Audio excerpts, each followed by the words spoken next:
Uh, Next, we recognize Mr. Rohrabacher. Okay, I'll recognize Mr. Rohrabacher. 5 minutes. Thank you, Mr. Chairman. First of all, I'd like to place in the record a letter that was sent to members of Congress but was recently passed on by the same organization to Mr. Armstrong.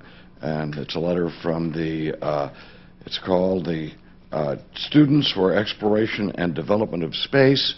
It had 300 signatures of space-related students who are involved with the engineering and space-related activity. I'd like to place that in the record, Mr. Chairman, at this point. Without objection. And just so Mr. Cernan, I would, if you could, I would appreciate you reading this letter, because it does express these 300 students who already have committed their lives to training for involvement in space, how important commercial space is to their dreams. And the fact is, they do not look forward to being government employees or parts of the space bureaucracy, but look forward to challenges that they think the private sector will be able to take over and be involved in the future. And it's a very inspiring letter, and I would suggest that. We have some serious challenges, and I believe that unless we take advantage of the commercial space alternative as part of that solution, that we will not succeed. And let me just ask a couple questions that lead me to that conclusion, and that is NASA has just announced a $38 billion program to develop the SLS, okay, new space launch system, which will be a heavy launch system. But the immediate challenge that you, Mr. Cernan, have described to us is getting into space now to meet the challenge that we have of servicing the space station and meeting our goals just in the next few years. And $38 billion for a rocket that will not be in any way available until the earliest at 2017 for cargo and 2021 for crew.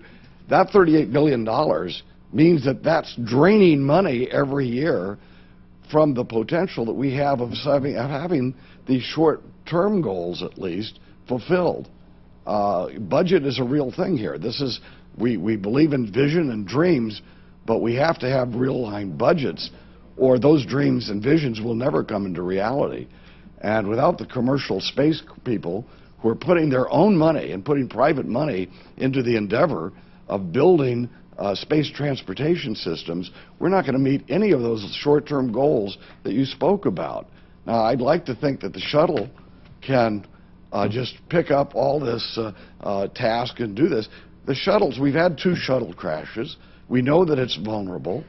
And the fact is that the shuttle cost, Mr. Griffin, how much does it cost per shuttle flight? We're talking about $1 billion, aren't we? It depends on how many shuttle flights you do. It costs about $2.4 billion a year, or a little less, to own the shuttle, just to own it.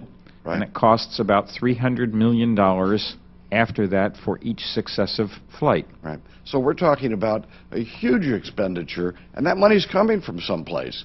And if it comes especially from neutering the commercial space program by not giving them a contract to be able to put some private sector money in to meet the public sector contracts, we've done a big disservice to these 300 students who have vision about what they want to do in the next 10 years of their life, and they want to be associated with our space program.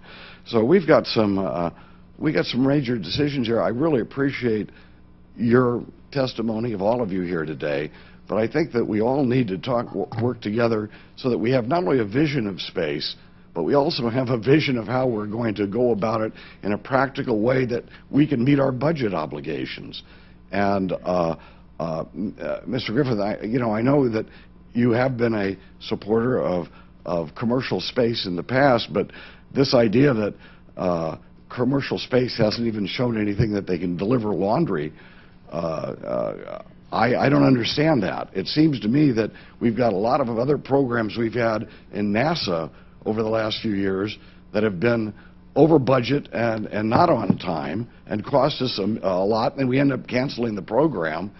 And it's just a very frustrating thing for us. So thank you very much. I have only got, my 5 minutes is over now, and thank you, Mr. Chairman.